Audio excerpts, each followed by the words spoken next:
The altitude of right triangle is 7 centimeter less than its base.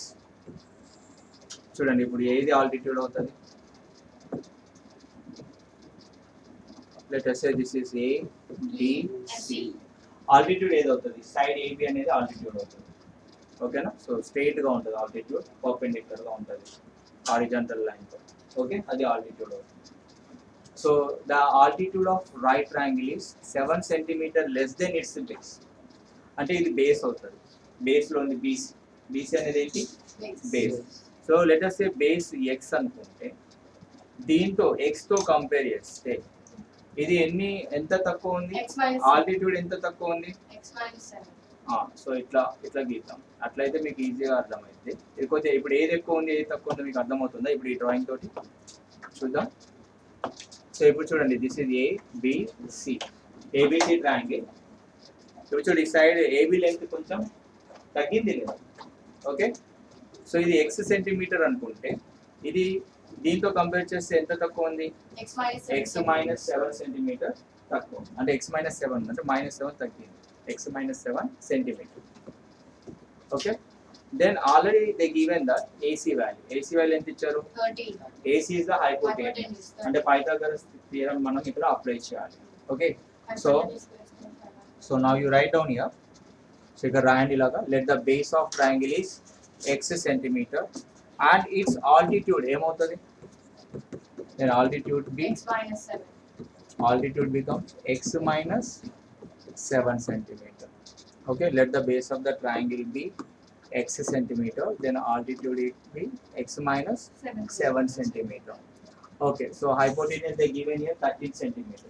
By using the Pythagoras theorem,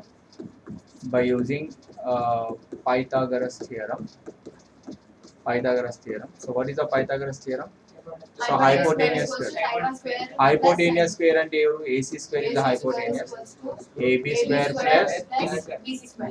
square plus BC square. So what is the value of AC? AC value ఎంత ఇచ్చారు? AC value ఎంత ఇచ్చారు?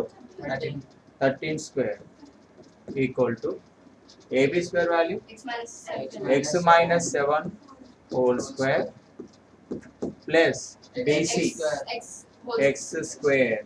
Okay, now it is in the form of A minus B whole square. So 13 square value మీకు తెలుసు ఎంతది?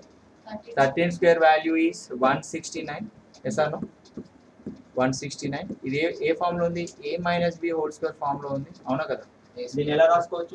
A square plus A square plus B square. B square అంటే 7 square. 7 square value అంటే 7 into 7 49.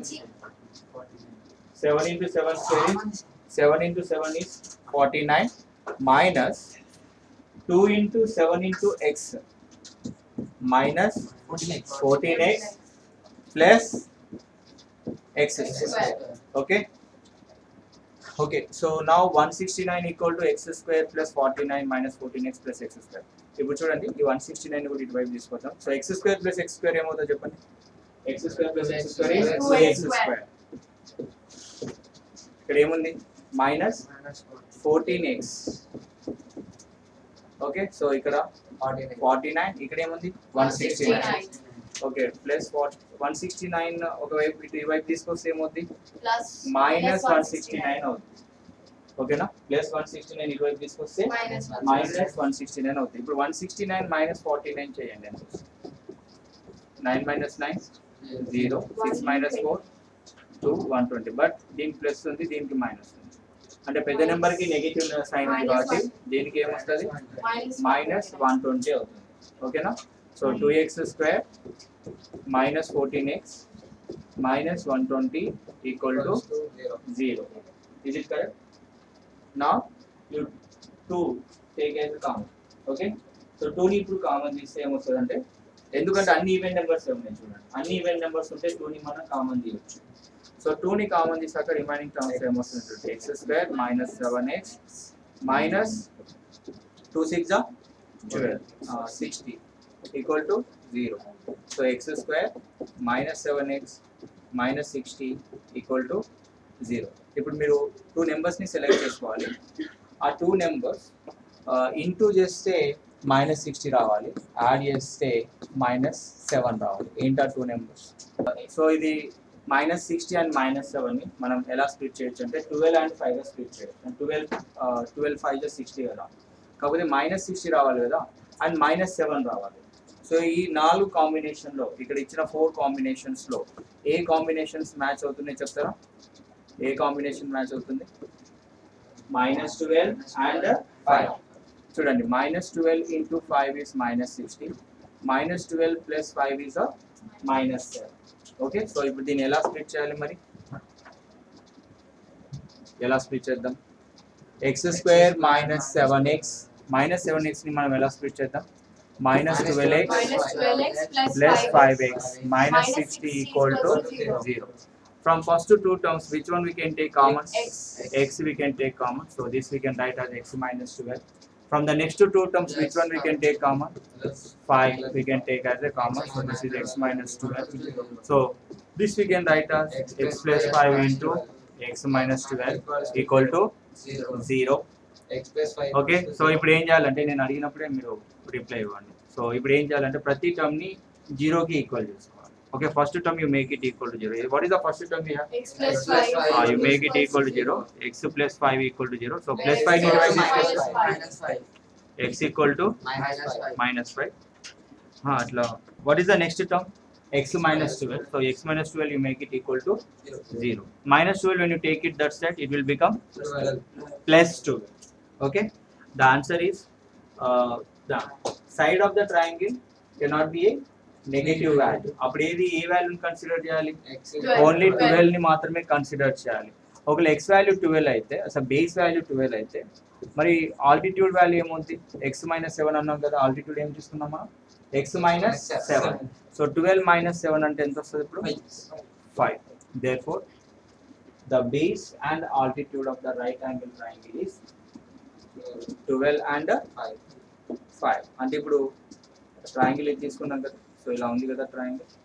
So already మీకు ఇది 13 వచ్చింది, right? దీని base అనుకున్నాం, ఏబీని altitude అనుకున్నాము, బీసీని బేస్ అనుకున్నాము. సో బీసీ వాల్యూ ఎంత? 5 అండ్ ఏబీ వాల్యూ ఎంత? సారీ, బీసీ వాల్యూ 5 కాదు, బీసీ వాల్యూ బేస్ వాల్యూ ఎక్కువ ఉంది, 12 ఉంది. అప్పుడు ఇది 12 - 5, 12 - 7 ఏమవుతుంది? 5 అవుతుంది. 12 - 7 ఈక్వల్ టు 5. అంటే ఇది -12 అనే వాల్యూని -7 చేస్తే నెగటివ్ వచ్చింది. అంటే దీంతో కంపేర్ చేస్తే ఇది 7 తక్కువ ఉంది. ఏది? Altitude. Okay, therefore the base and altitude of the triangles are 12 and 5. So అక్కడ రాయండి, the base and altitude of triangle are 12 and 5 respectively. A cottage industry produces a certain number of pottery articles in a day. It was observed that on a particular day that the cost of production of each article was 3 more than twice the number of articles produced on that day. If the total cost of production on that day was 90 rupees, then find the number of articles produced and the cost of each article. Okay, ఇప్పుడు చెప్తాను చూడండి. The cottage industry produce certain number of pottery articles in a day. అంటే ఒక డేకి కొన్ని numbers of pottery articles వాళ్ళు produce చేస్తారు. So వాళ్ళు ప్రొడ్యూస్ చేసిన ఆ నెంబర్ ఏదైతే ఉందో, so it was observe that on particular day that the cost of production of each article, అంటే ఆర్టికల్ యొక్క కాస్ట్ ఆ నెంబర్తో ఎలా రిలేట్ అయిందో చెప్తున్నారు. ఎలా రిలేట్ అయిందంట? So of each article was 3 more than twice the number of articles produced. అంటే ఏంటి? 3 more than అంటే +3. Number of articles x numbers అనుకుందాం. ఓకే, ఒక డేకి x అనే నెంబర్స్ అన్ని ఆర్టికల్స్ ప్రొడ్యూస్ చేస్తున్నారు. అయితే దాని కాస్ట్ని x అనే నెంబర్తో ఎలా రిలేట్ చేస్తారంటే 3 more than twice of that article. అప్పుడు ఇది వచ్చింది ఏమవుతుంది? కాస్ట్ ఆఫ్ ఈచ్ ఆర్టికల్కి ఈక్వల్ అవుతుంది. అర్థమవుతుందని నేను చెప్పేది. ఫర్ ఎగ్జాంపుల్ ఒక నెంబర్ తీసుకుందాం, ఎక్స్ అని. సపోజ్ వాళ్ళు ఒక 100 ఆర్టికల్స్ ప్రొడ్యూస్ చేస్తున్నారు, 100 కాదు, ఒక 20 ఆర్టికల్స్ తయారు చేస్తున్నారు అనుకుందాం. 20 ఏంటవి? 40 ఆర్టికల్స్ తయారు చేస్తున్నారు అనుకుందాం. ఇక్కడ ఎక్స్ వాల్యూ ఏమనుకుందాం?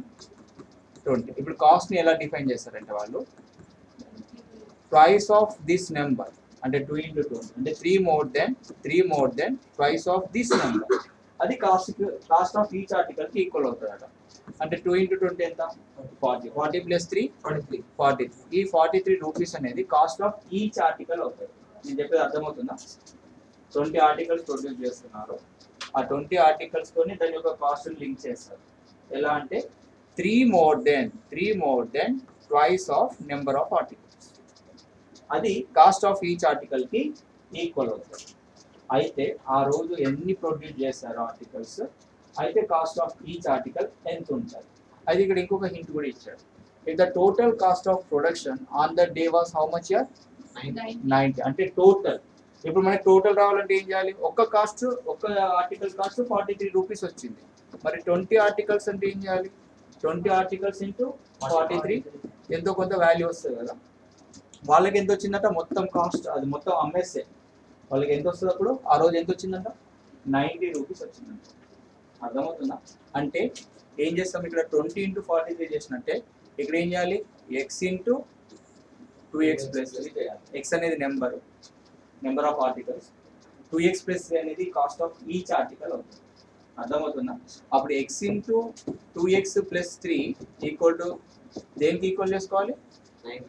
ఆ రోజు మొత్తం వచ్చిన వాళ్ళ money, the total cost of production on that day was 90 రూపీస్కి ఈక్వల్ అవుతుంది. ఓకేనా? అర్థమవుతుందా నేను చెప్పేది? ఫర్ ఎగ్జాంపుల్ మీరు ఇంకొక ఎగ్జాంపుల్ తీసుకుందాం. ఆ రోజు ఓన్లీ 5 ఆర్టికల్స్ తయారు చేస్తారు అనుకుంటున్నాం. ఎన్ని? 5. ఇప్పుడు కాస్ట్ మీరు ఎట్లా డిసైడ్ చేస్తారు, ఎట్లా లింక్ చేస్తారంటే 3 more than twice of its number. అంటే 2 5 ఎంత? 10 plus 3 is 13. అంటే 13 అనేది దేని యొక్క ప్రైస్? ఇది కాస్ట్ ఆఫ్ ఈచ్ ఆర్టికల్, ఒక్కొక్క ఆర్టికల్ యొక్క కాస్ట్. మరి మొత్తం టోటల్ కాస్ట్ రావాలంటే 5 ఆర్టికల్స్ ఇంటూ 13 రూపీస్ ఎంత వస్తుంది? 13 5 65 వస్తుంది. సో అట్లా అర్థమవుతుందని చెప్పేది. ఓకే, సో ఫర్ ఎగ్జాంపుల్ ఇక్కడ ఒకవేళ ఆర్టికల్స్ నెంబర్ 6 ఉంది అనుకుందాం. ఎంత ఉంది అనుకుందాం?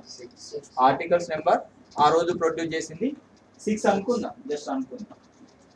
ఓకే, అప్పుడు కాస్ట్ ఎట్లా డిసైడ్ చేస్తారు? Cost of each article 6 plus 3, 3 more than twice of that number, 2 into 6 అంటే ఎంత? 2 into 6 12, 12 plus 3 15. అప్పుడు టోటల్ కాస్ట్ రావాలంటే 15 into 6 90 వస్తుంది.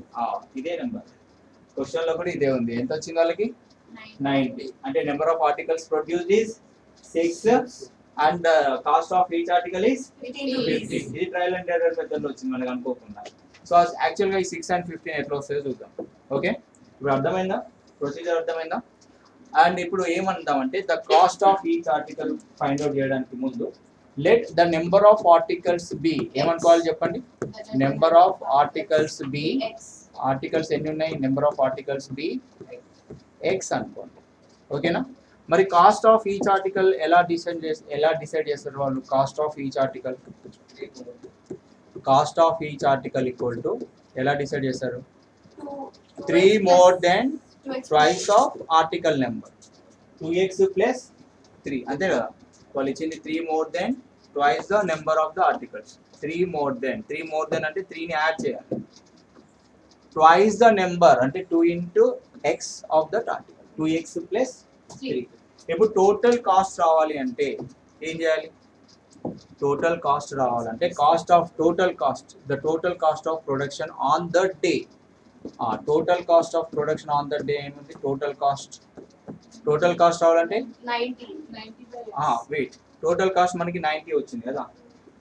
మరి టోటల్ కాస్ట్ అనేది 90కి ఈక్వల్ అవుతుంది. So it is given that, so ఇలా రాద్దాం. It is given that total cost production ఎంత వస్తుందంటే 90 రూపీస్ వచ్చింది.